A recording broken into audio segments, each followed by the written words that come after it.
Behind the Royal Bank of Scotland headquarters in St Andrew's Square, the new concert hall will be built. This is a tight space between the bank and St James Quarter. First, the 1960s extension to the bank will have to be demolished. Helping everyone to say farewell, Ruth Reid, Head of Archives and Art at RBS, talked about the building's past. She explained the building we were standing in was originally constructed to house a computer.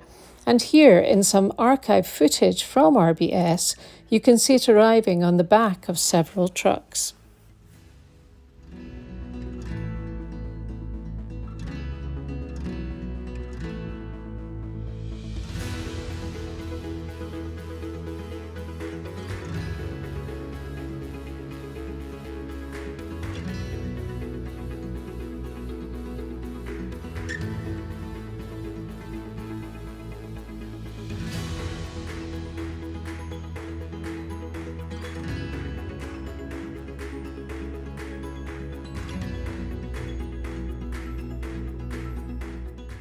I'm really delighted to be able to be here to say a little bit about the history of this place. Every place has its story to tell, and this story begins even before the building of Edinburgh's new town, when this place was no town at all. It was open country to the north of Edinburgh, so that city residents could come out here for a pleasant country walk, the beautiful views out to Fife, and somewhere near here there was a tavern that was called Peace and Plenty, and you could stop. And in all of that time, as the Royal Bank grew, its requirements grew, and the building was extended out backwards, and the gardens were pushed into the corners, but this land still had its moments.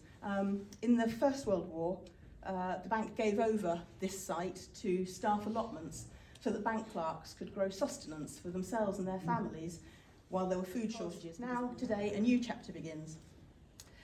Now, when we celebrate new enterprises, we like to cut ribbons or smash bottles, but what do we do to mark their ending?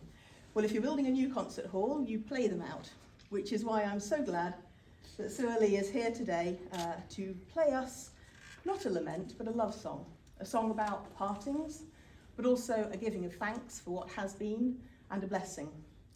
This building is going, and what replaces it is going to be remarkable. And one day soon, just like long ago, people will flock here looking for their peace and plenty. The Royal Bank of Scotland has had its home here for nearly 200 years. We'll be celebrating 200 years here later this decade, and coincidentally we'll also be celebrating 300 years of the Royal Bank of Scotland itself. Tell me a little about the background to the 1960s extension, which is to be demolished and make way for a new concert hall. This building, which is going to be demolished for the new concert hall, was built in the mid-1960s as to house the Royal Bank of Scotland's very first computer. You needed a whole office block in those days to house the computer and the people who'd operate it. It's amazing, isn't it? And now we have a computer the size of a mobile phone, probably. You'll have more processing power in your phone now than what was in this whole building.